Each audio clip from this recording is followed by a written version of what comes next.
अस्सलामुअलैकुम रहमतुल्लाहि बरकातहू। आज हम सीखेंगे सिंपल पास्ट।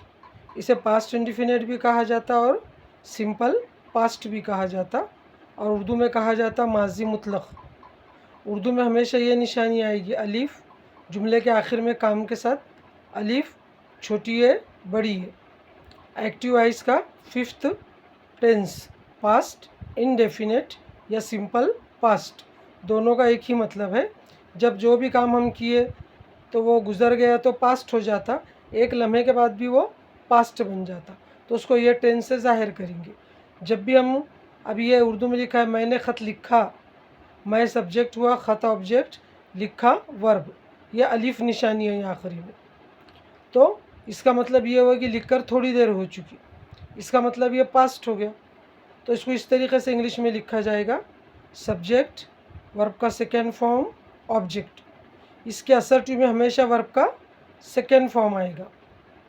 आई राइट का past tense wrote, I wrote a letter, मैंने ख़त लिखा। उसने तस्वीर देखा, ही सॉ अ पिक्चर। तो यहाँ पे देखो वर्ब का सेकेंड फॉर्म आया, यहाँ पर भी सेकेंड फॉर्म। सिंपल प्रेजेंट में फर्स्ट फॉर्म लगता और सिंपल पास्ट में सेकेंड फॉर्म। हमने झूठ नहीं कहा, यह असर्टिव हो गया। अब ये negative, subject did not, finite verb, object.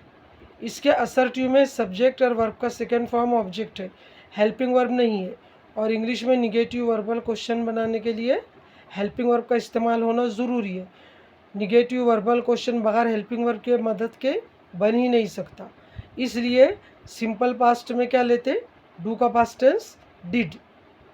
जब डिड आ जाएगा तो उसके साथ हमेशा वर्ब का फर्स्ट फॉर्म आएगा।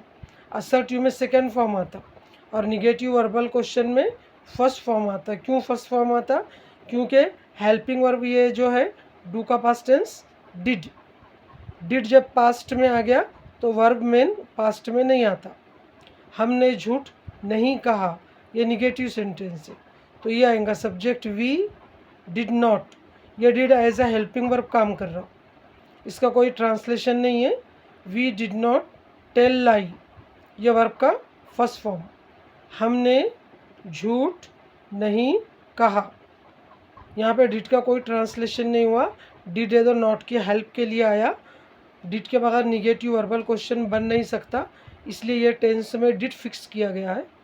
डू का पास्ट टेंस डिड। जब भी आप निगेटिव बनाएंगे तो नॉट से पहले डिड यूज़ करेंगे, फिर फाइनेट वर्ब लेंगे ऑब्जेक्ट।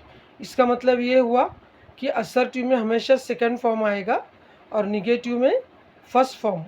ज़माने का असर डिड पे पड़ेगा, डू का पास्ट टेंस डिड, ये सेकेंड फॉर्म आ गया तो आगे का वर्ब सेकेंड फॉर्म नहीं आता। क्या तुमने होमवर्क किया, सवाल पूछ रहे verbal question. Did you do homework, ये डिड है तो हेल्पिंग वर्ब है, डू यहाँ मेन वर्ब है। डू और डिड डज ये वर्ब भी बनते हैं और हेल्पिंग वर्ब भी बनते हैं। डिड यू डू होमवर्क, अगर आपको जवाब देना है तो यस आई डिड, इतना ही शॉर्ट में देंगे, और ना बोलना है तो नो आई डिडंट या डिड नॉट। पूरा कंप्लीट सेंटेंस नहीं लिखा जाता। सादा भूतकाल, सेंटेंस के आखिर में आ ई ए आएगा, इससे पहचानेंगे हिंदी में कि ये भूतकाल है। और इंग्लिश में सब्जेक्ट वर्ब का सेकेंड फॉर्म ऑब्जेक्ट। मैंने सवाल पूछा, आई आस्ड क्वेश्चन, आस्क का सेकेंड फॉर्म आस्ड। तुमने क्रिकेट नहीं खेला, आ आया आखिरी में। You did not play cricket, did के बाद नॉट, नॉट के पहले डिड की जगह है। अगर आपको कहना है तो यस आई डिड, नहीं कहना है तो नो आई डिड नॉट। तुमने क्या देखा, WH क्वेश्चन, क्वेश्चन वर्ड लेंगे, फिर did, subject, finite verb, object. What did you see, तुमने क्या देखा, ये बहुत मेन टेंस है, हर गुजरे हुए वक्त को हम इसी में ज़ाहिर करते। आप सब प्रैक्टिस कीजिए, ओरल रिटर्न। अल्लाह ताला आपको पढ़ने समझने की तौफीक अता फ़रमाए। Do practice and subscribe it and share in your relatives and friend circle. Allah Hafiz.